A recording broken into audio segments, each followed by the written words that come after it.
ये श्री अरविंद साहित्य संचयन पेज 503 और इंग्लिश का पेज है 500, the divine and the undivine. ये एक बहुत ही फंडामेंटल डिस्कशन है जिसमें जितने भी धर्म हैं, जितने भी और हैं, वो किस रूप से इसको डिवाइन और अनडिवाइन को डिफाइन कर रहे हैं और श्री अरविंदो किस तरीके से इसको सामने लेके आ रहे हैं। ये फंडामेंटल डिस्कशन है और कहीं नहीं है इस तरीके का कि डिवाइन क्या और अनडिवाइन क्या। हम कह सकते हैं कि न केवल चीजों में आत्मा एकदम पूरी तरह पूर्ण और दिव्य है। दीपक, इसको लाइन बाय लाइन चलो हिंदी के अंदर।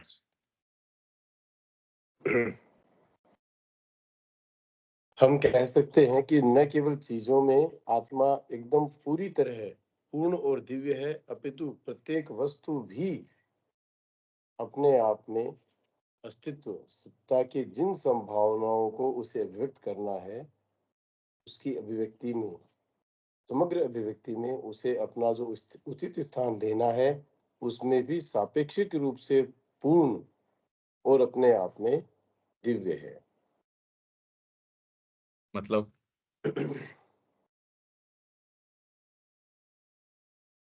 जैसे कि पूर्ण की अगर अपन कोई एग्जांपल इसका ऐसे देखें कि भाई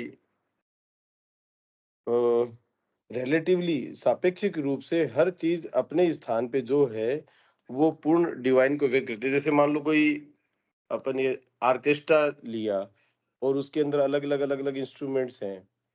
अब फ्लूट है, वो अपने स्तर पे पूर्ण है, वो ड्रम नहीं है, लेकिन जो वो काम कर रही है, जो उसका उद्देश्य है, उसको उस डिवाइन के उस पार्ट को, उस सिम्फनी के उस पीस को पूरा बजा रही है, तो वो अपने आप में पूर्ण हो गई। लेकिन वो ड्रम का काम नहीं कर सकती, इसलिए सारा सबके साथ में हिसाब से वैसे पूर्ण नहीं है, लेकिन अपने स्थान पे पूर्ण है। ऐसा कुछ मतलब हुआ इसका? भाई शुरू में ये कह रहे हैं आत्मा एकदम पूरी तरह पूर्ण चीजों में, हाँ और ये वस्तुओं में भी हमारी चेतना को दर्ज होती है और किसी चेतना के लिए तो ये इशू भी नहीं उठता। पशु इस विषय में न सोचता, न उसके ये कोई बात कभी अराइज हो सकती कि ऐसी कोई, क्योंकि वो रिफ्लेक्ट करने वाली शक्ति नहीं है उसके अंदर। तो चीजों के अंदर हम कहते हैं आत्मा है उसकी, एक भौतिक तत्व भी है, उसमें भी उसकी कोई न कोई पीछे चीज है। कितनी भी वस्तुएं हैं उसके अंदर उनकी आत्मा है। तो आत्मा एकदम पूरी तरह पूर्ण और दिव्य है। ये तो आपको फिलोसॉफिकली और फंडामेंटली ये मानना ही पड़ेगा। ये मानने का कोई कारण नहीं कि जो उसके भीतर आत्मा, अंतरात्मा नहीं कह रहे हम, आत्मा जो उसके अंदर विराजमान है वो पूर्ण है। हेलो हाँ। भाई, नहीं, कोई मैं भी जैसे चीज के अंदर न केवल इसमें, जैसे मैं न केवल चीजों में आत्मा पूरी तरह पूर्ण और दिव्य है, अपितु प्रत्येक वस्तु भी, तो मतलब दोनों जगह वस्तु, वो एक ही चीज की बात करें ना। न केवल वस्तुओं में आत्मा पूरी तरह पूर्ण और दिव्य है, अपितु प्रत्येक वस्तु भी, तो दोनों जगह सेम हाँ, शब्द हो जाए तो क्या इट विल बी बेटर, है ना? नहीं अपितु नहीं नहीं, अंतर है इसके अंदर। हाँ, आप ये क्या क्या है? कहेंगे कि दीपक की आत्मा तो पूर्ण है, हम्म। वो तो डिवाइन पूरा का पूरा है, पर इसका जो बाहरी व्यक्तित्व है उसमें इम्प्योरिटी है। हाँ। तो ये दो चीजें हो गई ना सत्ता की। आप ये कहते हैं जब दिव्य और अदिव्य का कंसिडरेशन इनका क्या है, आप डिवाइन और अनडिवाइन कैसे इनको बताओ। तो आप ये कहें कि व्यक्ति के अंदर एक भाग ऐसा है वो तो डिवाइन है, और दूसरा भाग ऐसा है जो डिवाइन अगर है तो भी बिकमिंग में है, बीइंग में नहीं है। बिकमिंग मतलब चरितार्थता के अंदर तो आ रहा है, धीरे धीरे डिवाइन बन रहा है, पर है नहीं। अगर वही डिवाइन हो जाता तब तो बात क्या। तो क्या फंडामेंटली ऐसा भी हो सकता है? श्री अरविंद ये सारे पहले तो हाइपोथेसिस ये सामने हमारे रख के ये विचार उठा रहे हैं ये कि क्या ऐसा हो सकता है। जितने भी धर्म हैं उन्होंने इसका कोई न कोई तरीके से, सब धर्मों को आप देखो, एक कह रहे हैं कि एक गॉड है और एक दूसरा उसका विरोधी है।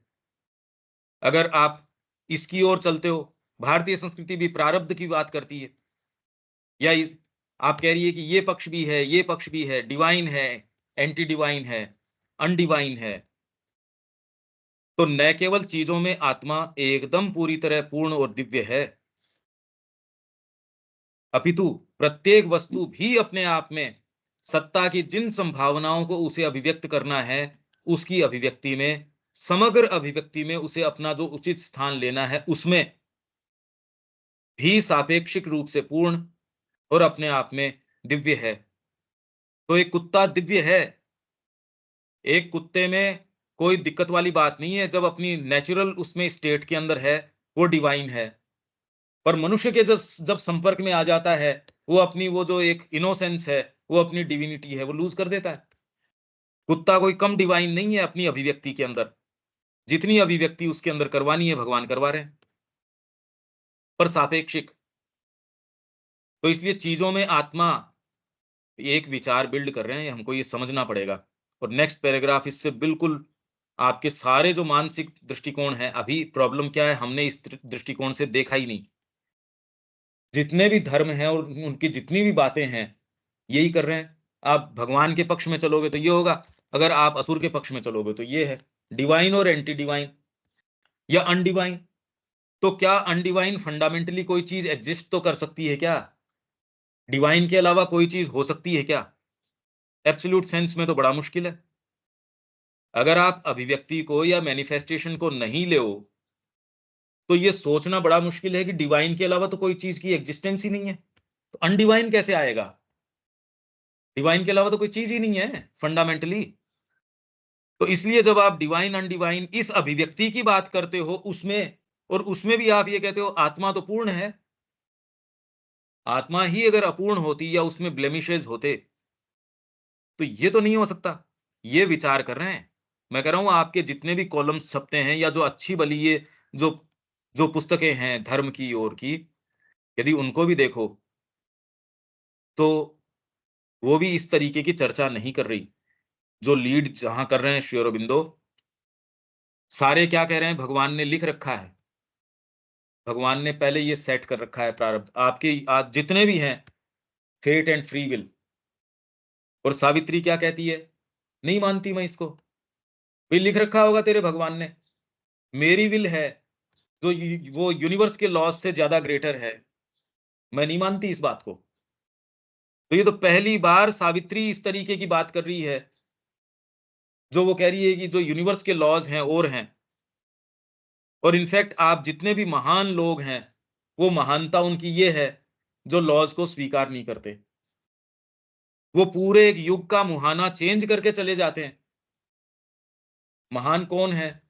जो जो भी उस समय की एस्टेब्लिश्ड जो भी आपके जो नीतियां थी, लॉज थे, उनको सारों को मोल्ड करके और यूं चले जाते हैं। और जो लोग उसी की दलीलें देते रहते हैं, वो तो कुछ भी नहीं कर पाते। महान कौन है भाई? ये देखो आप। तो ये जो दिव्य अदिव्य की बात कर रहे हैं, तो ये कह रहे हैं समग्र अभिव्यक्ति में उसे अपना जो उचित स्थान लेना है, उसमें भी सापेक्षिक रूप से पूर्ण और अपने आप में दिव्य है। और बांसुरी वाला उदाहरण ठीक भी है। उस पूरी स्कीम में, उस पूरे एन्सेम्बल में उसको जो पार्ट अदा करना है, उसके अंदर सापेक्षिक रूप से एक व्यक्ति भी अपने आप के अंदर एक बहुत स्पेशल तत्व भगवान का लेके आता है, और वो ही एक्सप्रेस कर सकता है। इसलिए व्यक्ति ये कहे मैं अकेला क्या करूं, अरे तेरे को ही मिली है वो चीज, अकेले की बात ही नहीं है। तेरे को डिवाइन का वो तत्व मिला है जो तू ही एक्सप्रेस कर सकता है। और एक सच्चे दृष्टिकोण से देखा जाए तो आपके उसी तत्व के लिए सारा ब्रह्मांड रचा गया है। तो व्यक्ति ये कहता है, वो तो खाली वो करना नहीं चाहता, इसीलिए कहता मैं अकेला क्या करूं। नहीं तो जो करने वाला व्यक्ति है वो तो अकेले ही करके गए हैं आज तक जो आए हैं वो। मैं अकेला क्या कर सकता था? अरे अकेलों नहीं किया है जिन्होंने किया है। और इनफैक्ट और कोई दूसरा है ही नहीं। वेदांत तो ये कह रहा है कि मैं ही हूं जो हूं सो, मैं ही ब्रह्म हूं भाई। तो एक सही दृष्टिकोण से यदि आप देखते हो, तो आपके भीतर जो विशेष तत्व है उसके लिए ही पूरे ब्रह्मांड की रचना हुई है। क्योंकि आप और कोई दूसरी चीज के संपर्क में आ ही नहीं सकते, आपके लिए एग्जिस्ट ही नहीं करती वो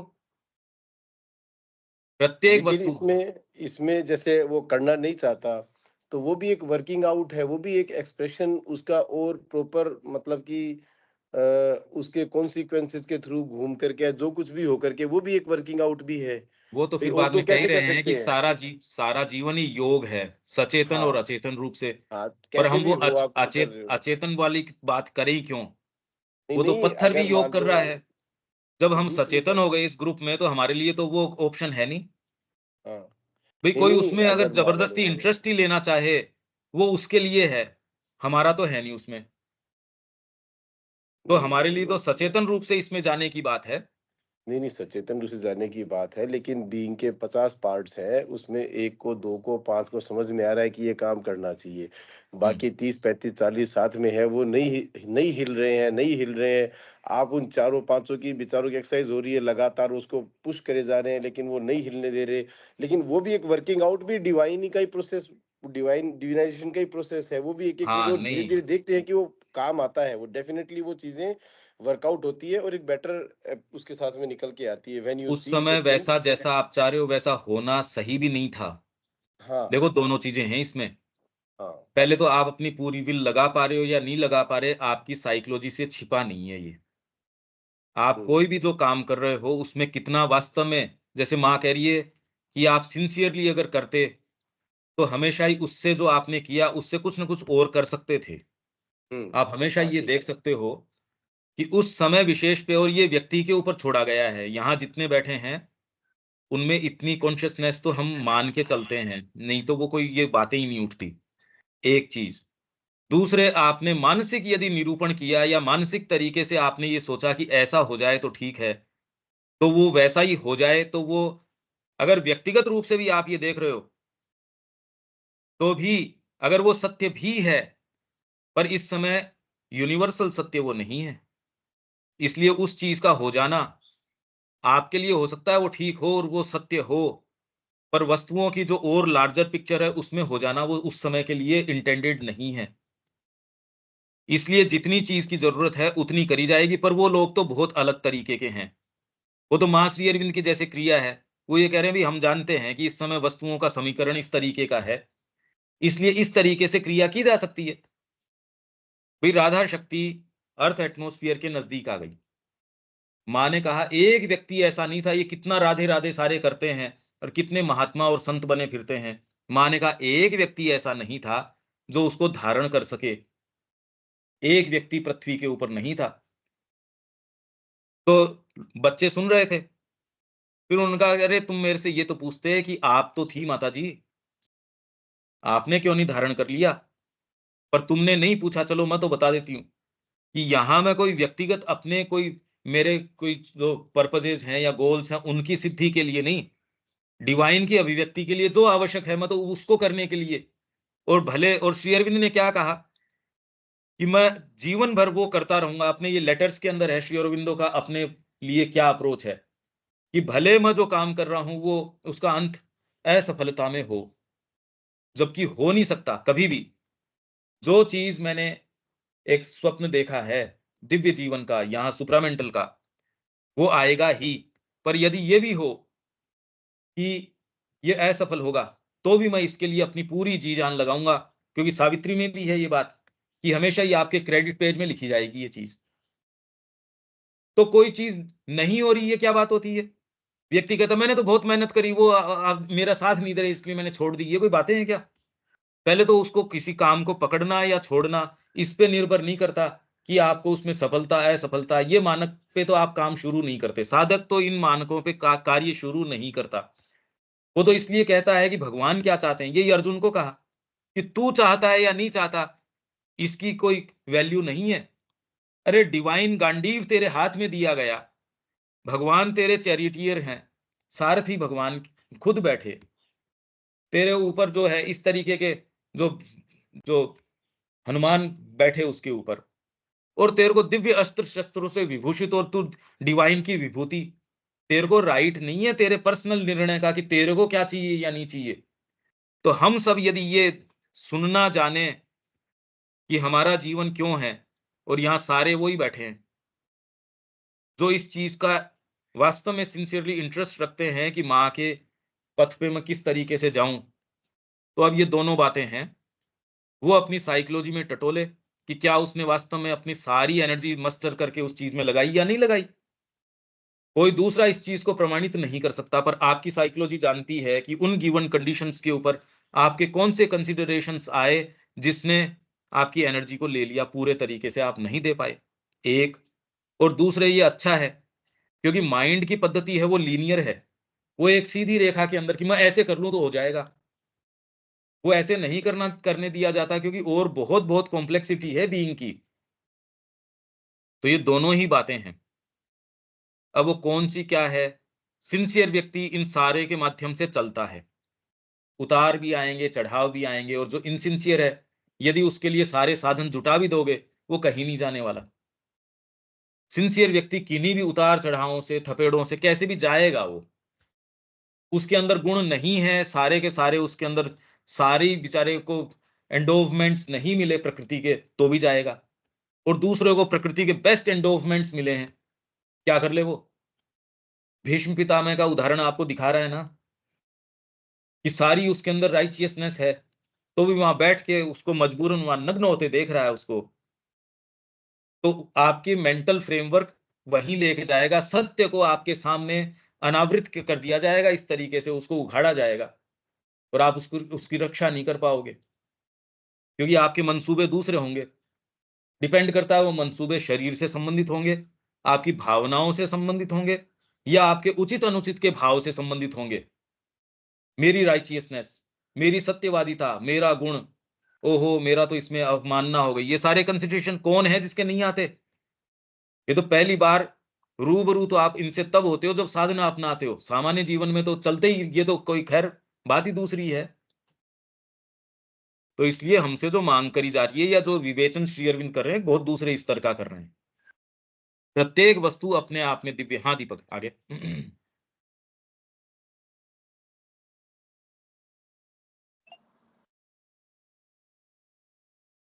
प्रत्येक वस्तु, नहीं, नहीं, ये हैंग हो रहा है बार-बार में। एक ठीक है, मैं सेकंड। पढ़ता हूँ। हाँ, प्रत्येक वस्तु, जब हो जाए तब कर लेना।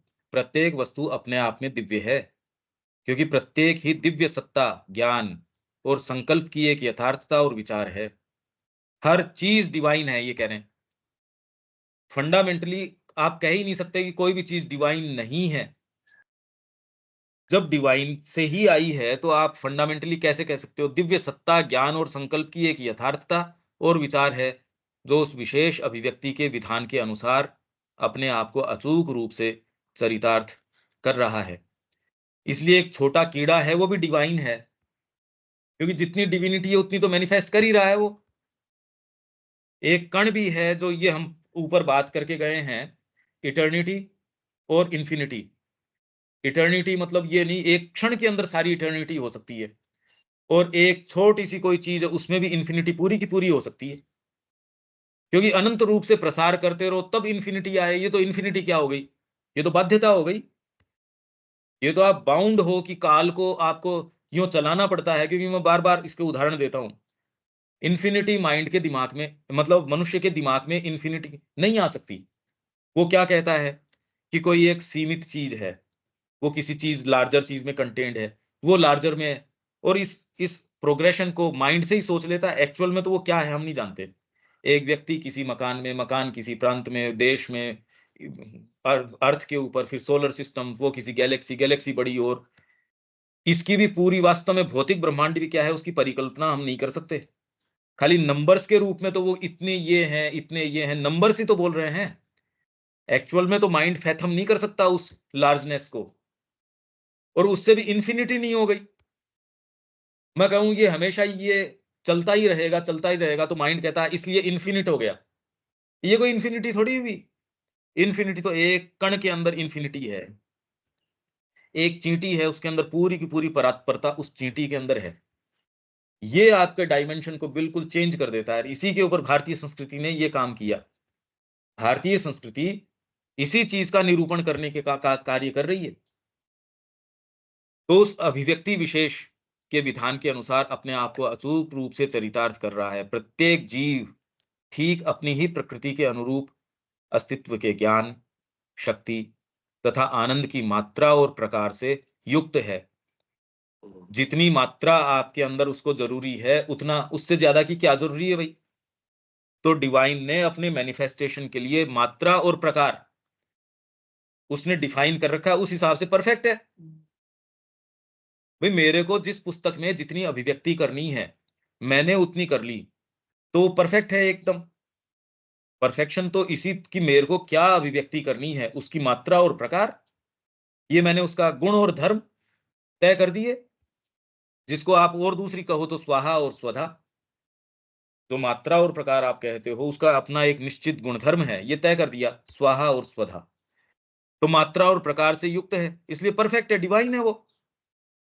आप में ज्यादा क्षमताएं हैं, पर आपके लिए फिर बाद में आपको जो अभिव्यक्ति करनी है, उसकी दृष्टिकोण से, उसके दृष्टिकोण से आप परफेक्ट हो, डिवाइन हो या नहीं हो, वैसे तुलना की जाएगी। एक कीड़ा तो परफेक्ट है अपने तरीके से, उसका जो मात्रा और प्रकार तय किया गया है, उस हिसाब से परफेक्ट है।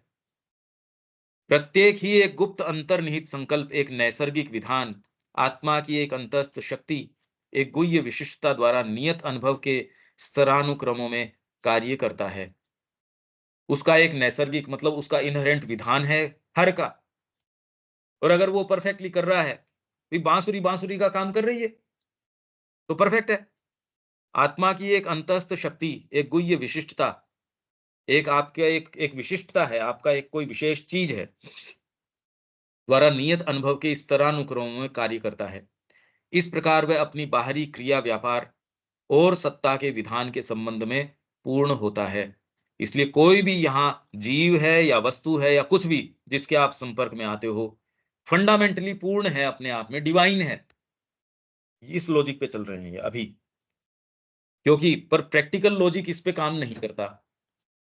नहीं तो सावित्री उठती ही नहीं, नहीं तो सावित्री मान ही लेती उस सारी चीज को। भी उसको कह दिया coming this day Satyavan must die, आज के दिन सत्यवान मर जाएगा, तो स्वीकार कर लेती, क्योंकि भगवान ने ये कर रखा है, और भगवान जो करता है परफेक्ट ही करता है। वो कह रहे नहीं मानेंगे, तो इसका मतलब कोई और दूसरी चीज भी है,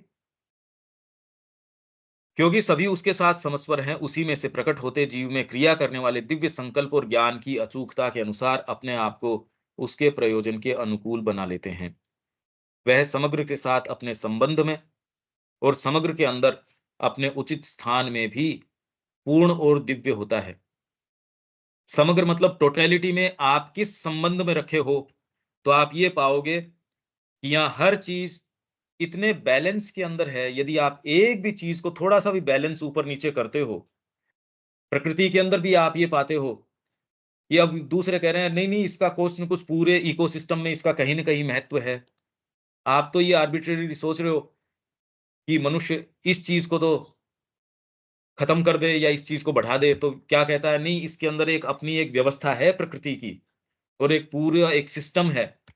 तो समग्र के अंदर ये जो काम कर रहा है, सांप जो काम कर रहा है, आपको तो उसकी उपयोगिता नहीं लगती होगी। या समुद्र के अंदर इतने इतने जीव हैं, मनुष्य कहता है क्या उपयोगिता है उसकी, तो व्यक्ति कहता आपको तो नहीं लग रही, पर जो आपके एटलीस्ट कम से कम जो दूसरे लोग हैं, वो कह रहे नहीं नहीं, सबका अपना एक पूरी साइकिल में स्थान है। तो पूरे सिस्टम में सबका बिल्कुल, और वो स्थान वही पूरा कर रहा है। अगर आप उस कड़ी को तोड़ते हो, तो पूरी कड़ी में भेद आता है फिर बाद में। तो समग्र के साथ अपने संबंध में, समग्र के अंदर अपने उचित स्थान में भी पूर्ण और दिव्य है। आप नहीं समझ पा रहे, तो भी ये कह रहे हैं उस स्थान को वही ले सकता है। एक चिड़िया जो काम कर रही है, पूरी जो भगवान की अभिव्यक्ति है, चाहे मनुष्य क्या कर रहा है, उसमें भी वो चिड़िया कहाँ कौन से एक ऐसे जंगल में कर रही है जहां कहीं मनुष्य संपर्क में भी नहीं आया, तो भी है दिव्य वो, उसकी क्रिया परफेक्ट है।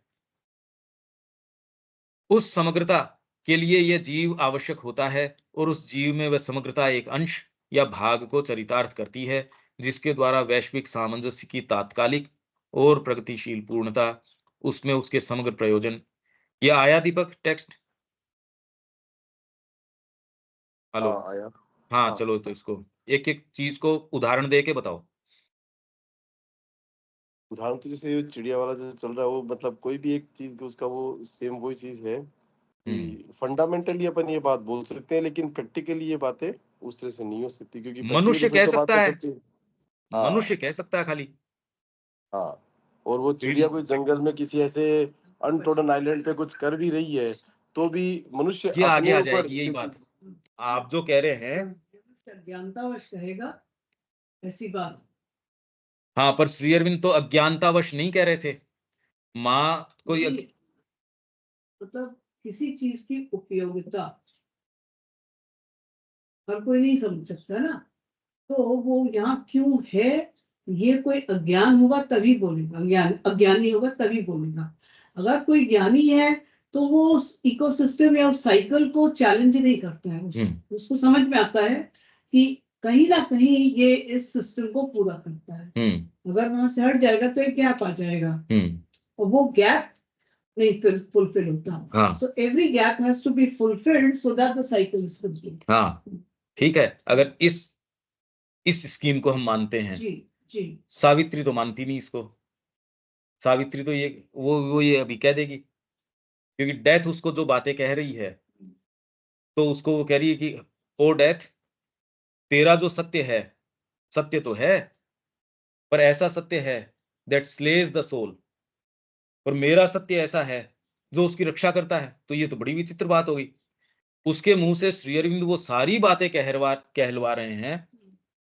तो ये जो हम कह रहे हैं, ये खाली एक डीपर चेतना से ही कही जा सकती है,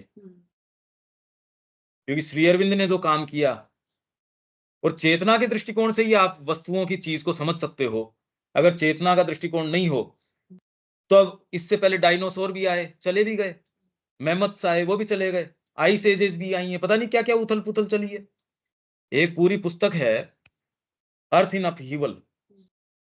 ये एवोल्यूशन का जो तो ऐसा तो एवोल्यूशन नहीं, मतलब ये तो एवोल्यूशन तो आने के बाद हुआ, पर इसके फॉर्मेशन भी जो है वो अपहीवल के अंदर रहा अर्थ का। ऐसे ऐसे बड़े जो आए, कह रहे हैं चांद भी जो है वो धरती का ही टुकड़ा जाके वहां अटका हुआ है। तो इसलिए हम ये कह रहे हैं, ये सारी हमारी तो दृष्टिकोण से ये कह रहे हैं कि ये सारा ये हम नहीं होंगे, और ये भी मानवतावादी बात है कि मनुष्य के लिए दिक्कत आएगी।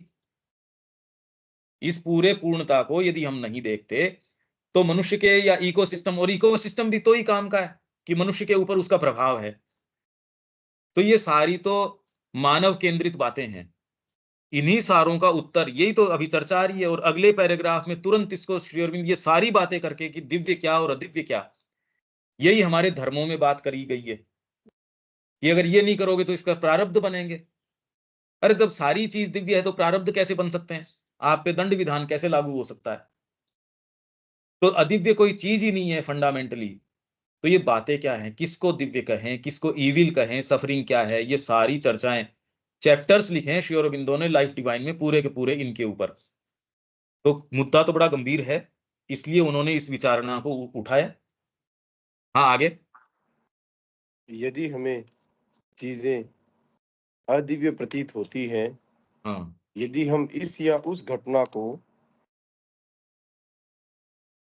यदि हम इस या उस घटना या चीज को दिव्य सत्ता की प्रकृति से असंगत बताकर उसकी निंदा करने की जल्दबाजी करते हैं, तो ऐसा इसलिए है क्योंकि हम उसकी समग्रता में, जगत में भगवान के तात्पर्य और उद्देश्य से अनभिज्ञ हैं।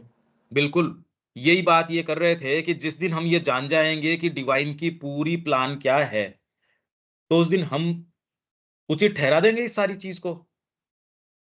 यही व्यक्ति कभी आज आप उस चेतना में नहीं हो, आप डिवाइन की चेतना में चले जाओगे, तो आप सारी चीज परफेक्ट लगेगी।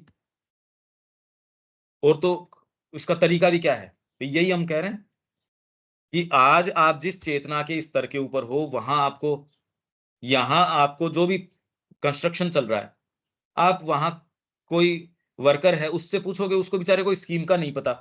आप कह रहे हो ये जो भी चीजें चल रही है, आपको अभी केओस नजर आ रहा है, कहाँ धूल उड़ रही है, कहाँ कोई बिल्डिंग मटेरियल पड़ा है, कहाँ कोई आ रहा है जा रहा है, न शांति न कुछ और।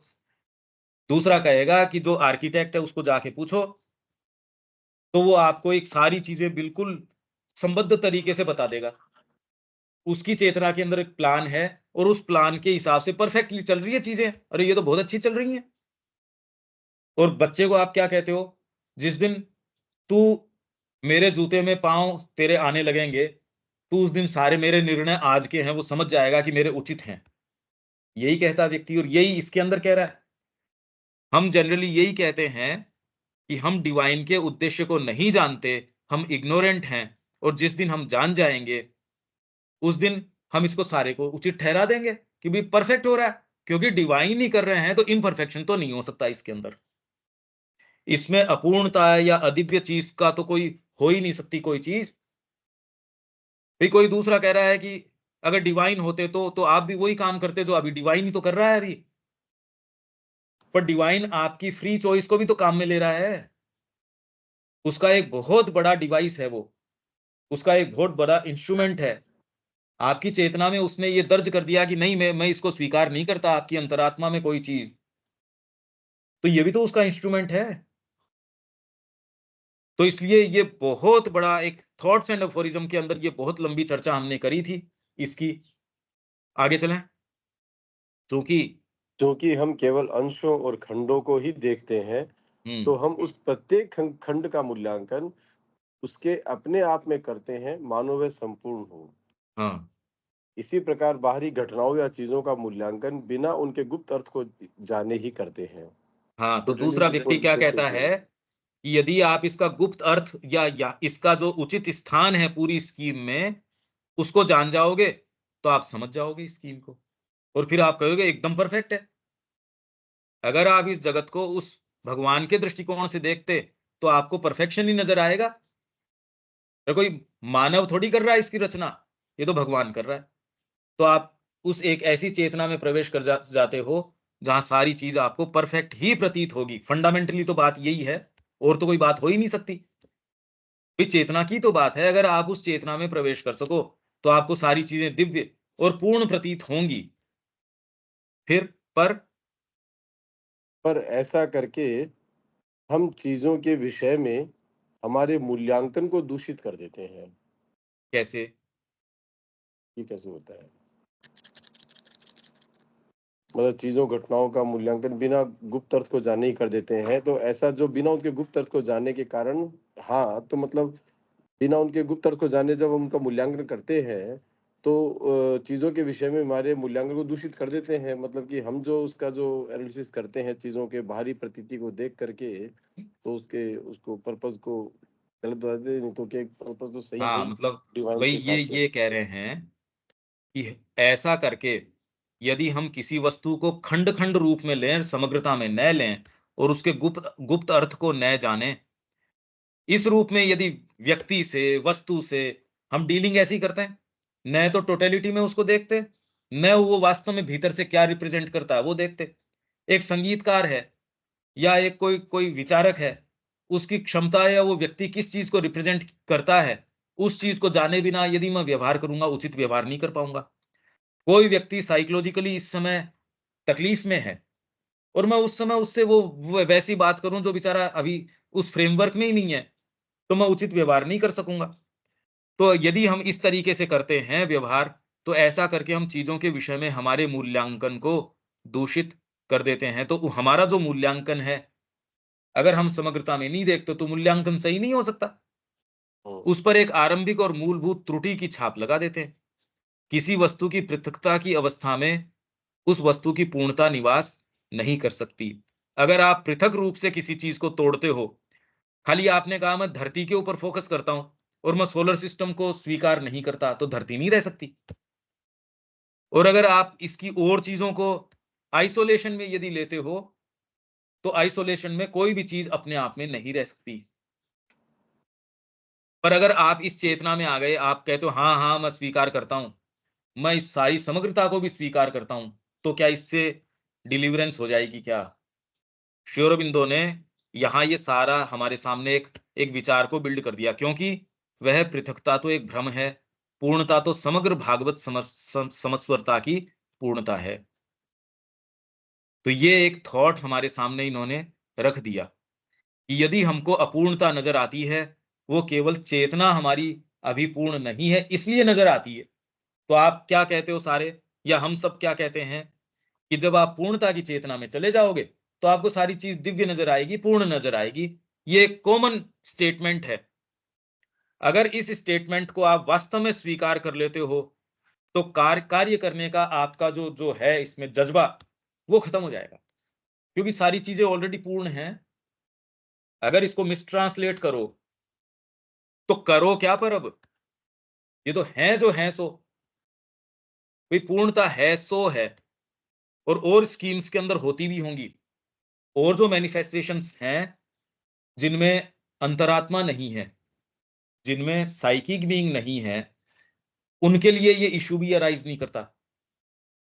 पर जिसके अंदर आपको अंतरात्मा अगर इंस्टॉल कर दी गई है, वहां सारा समीकरण चेंज हो गया, क्योंकि यहां वो कह रहे हैं ग्रेस ऑफ फेलियर, असफलता की ग्रेस है वो हमको मिली है।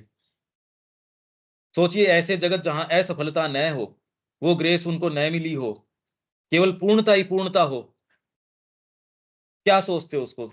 तो ये तो टाइपल वर्ल्ड्स है ही, श्री अरबिंदो वर्ल्ड स्टेयर में बता ही रहे हैं, टाइपल वर्ल्ड्स हैं जिसमें आप चले जाओ, इवन सूक्ष्म भौतिक जगत जो है आपका भौतिक से जस्ट पीछे, जिसका श्री अरविंद वर्णन करते हैं, यहाँ का सारा सौंदर्य वहीं से अपनी प्रेरणा लेता है। भौतिक से थोड़ा सा पीछे है सूक्ष्म भौतिक, पर ये सारे के सारे टाइपल वर्ल्ड्स हैं जो अपनी स्थिति से ना नीचे जाते ना ऊपर जाते, वहां एक जगह फिक्स रहते हैं। साइकिक का जो जो यहाँ ग्रेस एक एक तत्व है, वो यही मिली है। तो इस स्कीम के अंदर ये जो आपका ऊपर का स्टेटमेंट है, वो अप्लाई नहीं करता इस तरीके से जैसे हम करना चाह रहे हैं, उसमें प्रॉब्लम आ जाती है। क्योंकि अंतरात्मा आके कहती है आपका हृदय भी तो है। दूसरे क्या कहते हैं, भगवान ने ये किया होगा, अच्छा ही किया होगा, हृदय कहता है नहीं, वो कहने तो कह देता है, आपका हृदय मानता है कई चीजें। बुद्धि से कितना भी आपने लाइफ डिवाइन पढ़ लियो, कितना कुछ भी कर लिया हो, नहीं ये तो अत्याचार तो हुआ, ये तो गलत है। क्या ये भाव हम में से कौन सा है जो ये नहीं महसूस किया हो कि ठीक है, अब जो भगवान ने किया किया तो है, अब कहें क्या इस बारे में, पर है तो गलत, और इसका एक अपना सत्य है। इस जो हृदय की जो बात है, इसका अपना सत्य है, क्योंकि भगवान ने आपके अंदर ये बात प्लांट की है, तो ये प्रिवेल करती है। अगर हृदय आपका कोई चीज के ऊपर ये कह देता है, अस्वीकार कर देता है, वो प्रिवेल करता है, कितनी भी पूर्णता रही हो भगवान की, आप तो कहते नहीं, गलत है ये। और बहुत इंपॉर्टेंट बात है ये।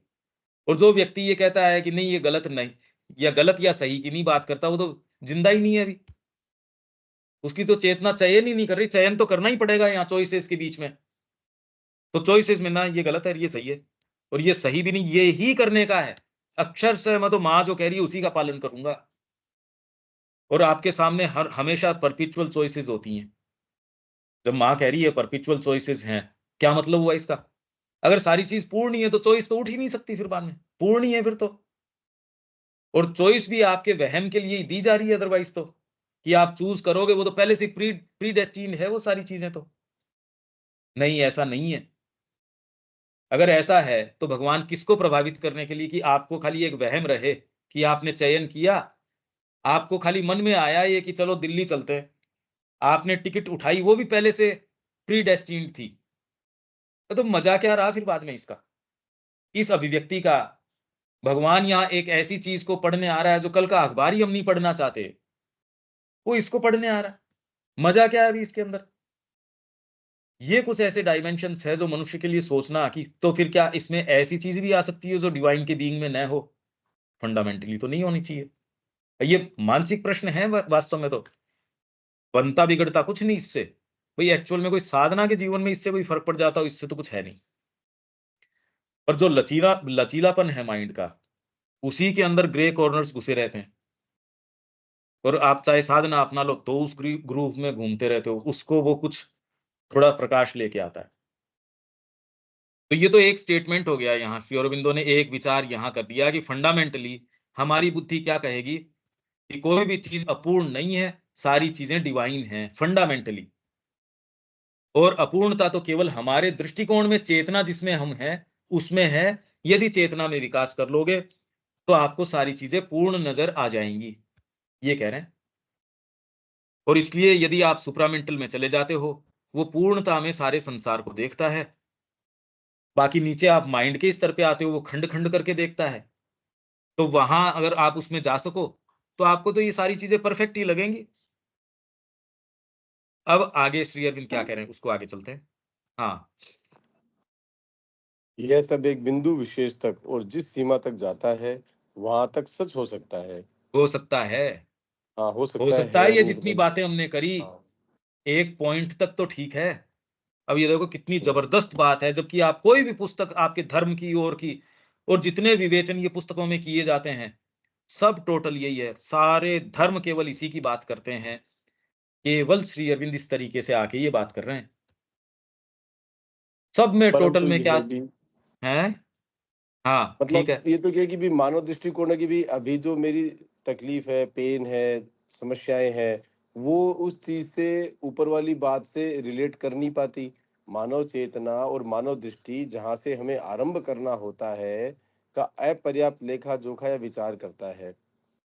मतलब जो कहाँ अभी सेंटेंस रह मतलब गया ये, परंतु नहीं नहीं यह भी नहीं, अपने हाँ, आप परंतु में यह भी अपने आप में एक अपूर्ण समाधान है और हमें पूर्ण संतुष्टि नहीं दे सकता। नहीं दे सकता। ये हाँ। इंपॉर्टेंट बात आ गई। जो ऊपर हाँ। बात करी दिव्य की और अदिव्य की, श्री अरविंद कैसे आ रहे हैं इसके ऊपर कि ये अपने आप में अपूर्ण समाधान है, कि आप उस चेतना में चले जाओ। तो सारे यही कहते हैं, अरे हम्म, तुम इस चेतना से चले जाओ, ऊपर उठ जाओगे तो ये समस्या ही नहीं रहेगी। हाँ। तो ये अपूर्ण समाधान है और हमें पूर्ण संतुष्टि नहीं दे सकता। यह मानव चेतना, हाँ। यह मानव चेतना और मानव दृष्टि जहाँ से हमें आरंभ करना होता है का अपर्याप्त लेखा जोखा विचार करता है। हाँ, मतलब मानव यह चेतना और मानव दृष्टि का भी गलत अकाउंटिंग कर रहा है ये। हम्म, क्योंकि आप जो ये पर्यावरण की ओर की जो इस बैलेंस की बात कर रहे हो, वो भी मानव केंद्रित है। हाँ जी। इनकम्प्लीट, अपर्याप्त। अपर्याप्त, इनसफिशिएंट। हाँ। इनसफिशिएंट मतलब वो सही नहीं है। आपने जो ये काम किया, वो सही नहीं है। आपने जो ये काम किया। एक चीज इनकम्प्लीट या इनसफिशिएंट होना और एक चीज गलत होना, हाँ, दो ठीक है। बात अलग हो जाती है। ठीक है, मान लिया ये कि अपर्याप्त लेखा-जोखा या विचार है, मतलब पूरी चीज़ को आपने समाहित नहीं किया। पर्याप्त और नहीं है, वो अगर इनसफिशिएंट है, तो जो आप जिस निष्कर्ष के ऊपर आ रहे हो, वो तो एरोनियस हो ही गया। अगर इसको लेके आप चलते हो, तो जो डिवाइन का कंसेप्शन है, वो कंसेप्शन और डीपर अगर चेतना में जाओगे तो शायद ठीक हो सकता है, पर यहाँ तो ठीक नहीं है वो। ये लेखा-जोखा ठीक, ये जो अपर्याप्त है या विचार करता है, जो भी, ये आपका आगे यह हमें अब यह का मतलब तो जो ये विचार की भाई सब कुछ परमात्मा की पूर्ण स्कीम में बेस्ट है, मतलब यह रेफर उसी चीज को कर रहा है ना। यह हमें उस समस्वरता की दृष्टि प्रदान नहीं करता जिसकी यह दलील देता है, और इसलिए यह हमारी मांग को पूरा नहीं कर सकता और विश्वास नहीं दिला सकता, अपितु केवल एक शुष्क बौद्धिक धारणाओं द्वारा अशुभ और अपूर्णता की वास्तविकता के हमारे तीव्र बोध का खंडन करता है। बस मतलब खाली बस एक ड्राई सी चीज हो जाती है, क्योंकि भाई ये सब कुछ भी नहीं है, सब परफेक्ट है, सब भगवान की स्कीम में। तो कोई के बेचारे के कोई जवान बेटा मर जाए, उसको ये बात बोले तो उसको तो उसके तो सेटलमेंट में आ नहीं सकती ये चीज। तो वो खाली ये बातें ड्राई रह जाती है और इससे अपने आप को रिलेट नहीं कर पाता वो, क्योंकि यह जो हमारी मानव माँग को, कौन-सी माँग को? माँग मांग की क्या भी है? सब कुछ सारी चीज डिवाइन है, सब कुछ है, और हमको उस तरीके से सब कुछ चीजें डिवाइन स्कीम के अंदर सब परफेक्ट है, और इसको उस तरीके से देखने की ये, क्योंकि ये हमारी मानव चेतना और दृष्टि अपर्याप्त लेखा जोखा विचार करती है, इसलिए जो नहीं, हमारी मांग। यह हाँ। हमें उस समस्वरता की दृष्टि प्रदान नहीं करता जिसकी ये दलील देता है। मतलब जो हाँ। ऊपर जो भी श्री अरबिंदो ने एक विचार रखा, ये विचार हमें उस समस्वरता की दृष्टि प्रदान नहीं करता।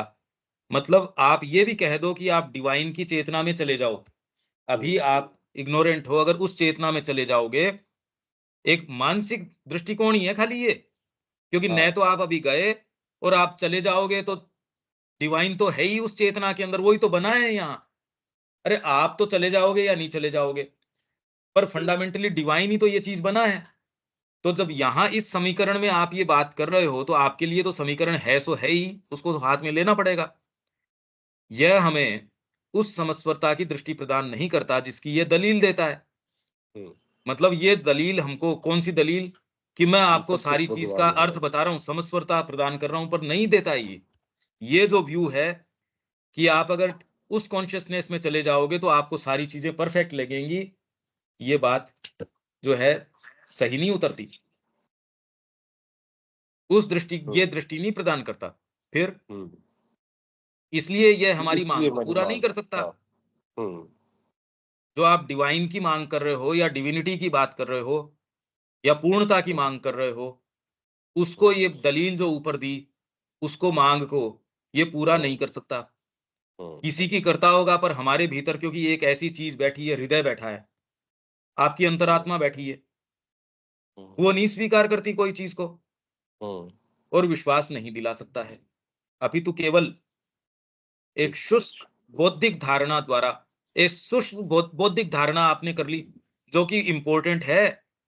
ये नहीं कि ये शुष्क बौद्धिक धारणा आपको ये कह दिया कि आपका रोना धोना है, भाई किसी का बच्चा मर गया, तो अगर उसको ये नहीं कहा जाए साइकोलॉजिकली कि ये भगवान ने कोई कुछ न कुछ अच्छा ही किया होगा, तो उसको सोलेस देने का आपके पास और क्या, वो तो पागल हो जाएगा।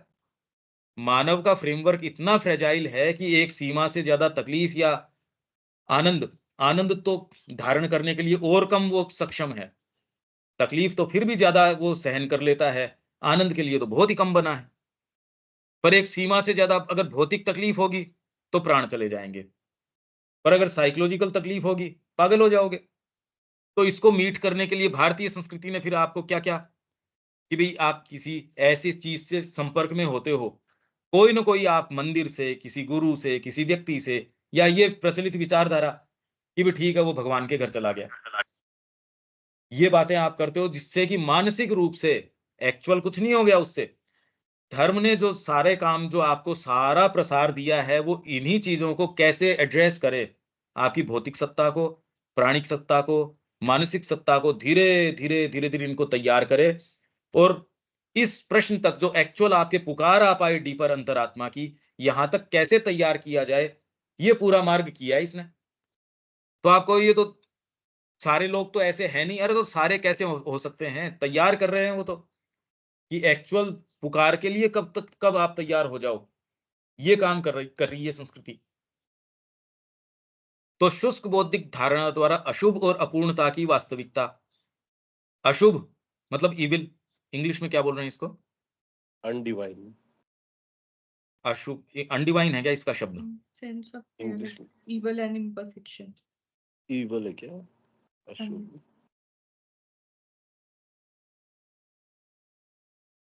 ह्यूमन से reality of evil, Evil and imperfection.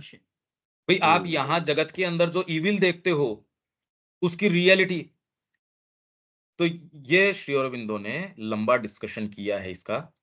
Evil है, सफरिंग है, पेन है, तो क्या ये इसका भी कोई एब्सोल्यूट होता है? इविल चीजें जो आप ये कह रहे हो कि अनडिवाइन चीजें यहां प्रिवेल करती हैं, ये बुराई कैसे यहां चली भाई?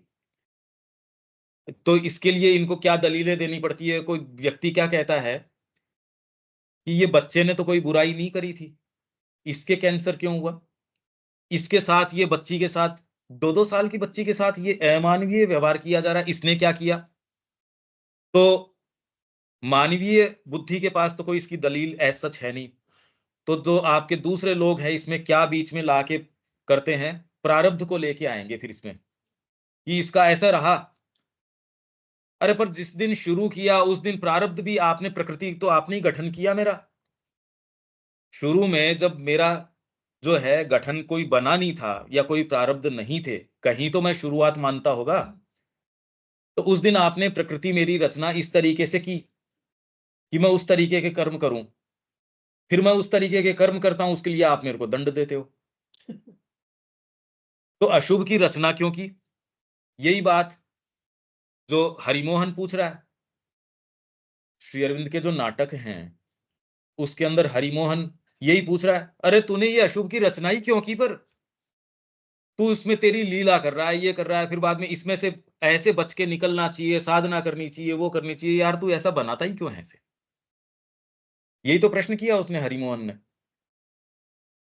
तो आपके लिए जो वास्तविकता है इसकी अशुभ की और अपूर्णता की, आपको इम्परफेक्शन यहां नजर आता है विश्व के अंदर, तो बौद्धिक धारणा ने शुष्क रूप से उसको एक उसका उत्तर दे दिया। हृदय तो नहीं मानता इसको, वो तो कहता नहीं अशुभ है, अशुभ तो है। यहां उसको डेथ जितनी बातें करी, अरे तू तो अपने फ्लैश के जो सुख है उनके लिए इसको सत्यवान को वापस मांग रही है, चल असेंड कर उन जगतों में चल। और दूसरा भी कहता है बताओ देखो कहां पति के लिए कर रही है और के लिए कर रही है, ये तो कामी है। उसने कहा मैं तेरी बातों से भ्रमित नहीं होती।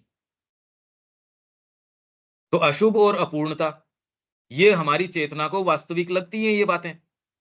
तो यदि आप केवल शुष्क बौद्धिक धारणा अगर बना लेते हो तो इससे तो कोई एक व्यक्ति विशेष तो ये पोइज ले सकता है। उत्तर तो मिला नहीं इस बात का कि यहाँ जो बुराई है, यहाँ जो अशुभ है, यहाँ जो चीजें प्रिवेल कर रही हैं, आगे भी गलत चल रहा है, कि हमारे तीव्र बोध का खंडन करता है। वह हमारी प्रकृति में अंतर्निहित चैत्य तत्व के लिए, क्योंकि आपके भीतर, मैं फिर से कह रहा हूं कि एक साइकिक बैठा है, वो नहीं मानता इस बात को। होगा सारी चीज डिवाइन, मेरे को नहीं नजर आ रही भाई, मैं नहीं मानता इस बात को। नहीं तो भगवान राम ब्रह्म है, ब्रह्म को लेके चला गया, ब्रह्म ब्रह्म के साथ क्या करता है, मेरे को क्यों कंसर्न रखना चाहिए। अगर ये बात करें, गीता का पदार्पण जिस विचार को लेके हुआ, न तो गीता उठे न आपकी रामायण हो, कि ब्रह्म ब्रह्म के साथ कर रहा है, कौन तो अनडिवाइन, कौन सीता, कौन क्या, जो उसके साथ वो करे ना। उनको कौन भगवान मानता अगर वो इस चीज का इसमें इसमें इंडल्ज करते, इस मूर्खता में। उन्होंने कहा नो। शिवाजी के सामने वो लेके जा रहे थे उसको, वो गाय को काटने के लिए, कर नहीं करे, आपके ऊपर पूरा भारत जो है वो इस समय निर्भर करता है, आपका बचना जरूरी है, कि बचना और कहीं होता रहेगा। अभी तो मैं इसको पूरा करके आऊंगा, क्योंकि आपके हृदय ने कह दिया नो। तो अभी आपका हृदय जो वाणी कहता है वो इस समय का सबसे इंपॉर्टेंट सत्य है। आपका हृदय जो चीज कहता है, अंतरात्मा बैठी है, वो कह रही है उसकी तो मानेंगे नहीं हम, और अलग से सत्य कहां से आ जाएगा। अरे आपका सत्य तो उदय हो ही गया उस समय, वो कह रहा है उसको फॉलो करो। श्री अरबिंदो ये कह रहे हैं, नहीं तो इनकी सावित्री तो बिल्कुल इलॉजिकल है। अगर ऊपर वाले स्टेटमेंट को मान लो जैसा कि और सब बताते हैं, तो श्री अरविंद के सारे योग पद्धति, क्योंकि वही कह रहे हैं कि यहां पूर्णता होगी, वो ये मान के चलने से होगी, जब वो अपूर्ण मानोगे नहीं तो पूर्णता करोगे किसकी। और दूसरी योग पद्धतियों ने तो ये कह दिया ये जगत ऐसा ही रहेगा, इससे पलायन करके चले जाओ। और तो कोई यहां दिव्य मानव की तो बात ही नहीं कर रहे। वो तो ये समहाउ इससे मेक डू विथ, कितना आप कर सकते हो। दूसरे जो प्योर स्पिरिचुअलिटी की बात करते हैं वो कहते हैं यार ये ऐसा ही रहेगा, तू इससे अनित्य संसार से, गीता भी उसको एक जगह के अनित्य संसार है, निकल इससे, ये तो जैसा है वैसा है। तो इसमें श्री अरविंद के अलावा और कौन है जो इसको कह रहे हैं, फंडामेंटली इस समस्या को हाथ में ले रहे हैं और कह रहे हैं इसको दिव्य बनाएंगे। श्री अरविंद कह रहे हैं खाली। तो इसलिए चैत्य तत्व भी भीतर अंतर्निहित है। तो चैत्य तत्व के लिए प्रकाश और सत्य की ओर तथा एक आध्यात्मिक विजय की ओर, अपूर्णता और अशुभ पर एक विजय की ओर, अंतरात्मा की अभीप्सा के पथ पर कोई मार्ग नहीं खोलता। ऊपर वाला स्टेटमेंट इसके लिए तो कोई मार्ग ही नहीं खोलता। कितनी इंपॉर्टेंट बात है ये, आपके लिए जीवन में आशा खोल रहा है ये। नहीं तो व्यक्ति ऊपर वाले के अंदर फ्रीज हो गया। अगर आप ये मान लेते हो कि सारी चीज डिवाइन है, तो फ्रीज हो गई आपकी सारी चीज, आपकी सारी संभावनाएं फ्रीज हो गई। और यहां अंतर्निहित चैत्य तत्व के लिए प्रकाश और सत्य की ओर तथा एक आध्यात्मिक विजय की ओर, अपूर्णता और अशुभ पर एक विजय की ओर, अंतरात्मा की अभीप्सा के पथ पर कोई मार्ग नहीं खोलता। ये खोल देता है जैसे ही आप ये कदर नहीं मानेंगे। ठीक है, ये बात समझ आ रही है। अपने आप में वस्तुओं के बारे में हमारी इस दृष्टि का निष्कर्ष इस सहज सिद्धांत से बढ़कर नहीं है, जो हमें बताता है कि जो कुछ भी है वह सही है, क्योंकि सभी कुछ दिव्य प्रज्ञा द्वारा एकदम सही सही पहले से नियत किया गया है। क्योंकि दिव्य प्रज्ञा ने पहले से सारी चीज, अरे डिवाइन विजडम है, उसने तो सारी चीज पहले से कर रखी है। तो किसी ने ये कहा फल का गिरना भी नियत था, और उसके बीच में एक मानसिक चेतना का हस्तक्षेप करना, और मानसिक चेतना के द्वारा प्राणिक चेतना और भौतिक चेतना ने हाथ को आगे किया, और फल को पकड़ लिया, तो उसकी जो नियति थी पृथ्वी के ऊपर गिरना, उसमें फेरबदल कर दिया। तो उसकी नियति, ये पूछ रहे थे नवजात जी, तो माँ क्या उस ऊपर विचार आना भी प्रीडेस्टिन नहीं था, ये पूर्व नियत नहीं था? तो माँ ने कहा, ये नवजात जी कह रहे हैं, माँ ने मेरे को डपट के कहा, my child, you are hypnotised by Indian mythology. I tell you, things can be changed, things can be otherwise. अब ये तो कितनी बड़ी बात हो गई। इंडियन माइथोलॉजी आपको ये बता रही है कि आप किसी भी स्तर के ऊपर चले जाओ, सब पहले से लिखा हुआ है, सब पहले से निर्धारित है। तो माँ कह रही है ना, I tell you things can be changed. तो इसलिए पहले की बातें हैं ये पूर्णता की ओर की। आज जब माँ श्री अरविंद हमारे पास आ गए, पूर्णता तो वो जो जो वो कह रहे हैं हमारे हृदय में, वो है पूर्णता। वो तो कह ही रहे हैं आपके हृदय में वाणी, और वो करोगे तो आप पूर्णता की ओर मूव करोगे। खाली इस बौद्धिक इस चीज से नहीं कर सकते। आपके हृदय में तो कह ही रही है माँ वाणी, अगर उसको करते हो तो एक्चुअल में तो पूर्णता क्या है क्या नहीं है। भाई इंडिविजुअल रूप से जब आपके हृदय में विराजमान है और आपको निर्णय करवा ही रहे हैं, तो हम दूसरी चीजों को नहीं आप इंडल्ज कर सकते उस चीज में। इसमें हम आगे कल चलेंगे। सेंटेंस खोल रहे हैं और इसके जो मायने निकल रहे हैं वो तो बहुत ज्यादा गंभीर मायने हैं। एक आपसे रिक्वेस्ट थी, हाँ जी, ये जो आज आपने पढ़ा है दिव्य और अदिव्य, ये मेरे को शेयर कर दीजिएगा। मैं घर से बाहर हूँ, इसको मैंने पढ़ना ठीक। है दोबारा। हाँ, मैं भेजता हूँ। धन्यवाद। ठीक है, यहाँ विराम देते हैं, कल मिलते हैं। जय श्री माँ। जय श्री राम।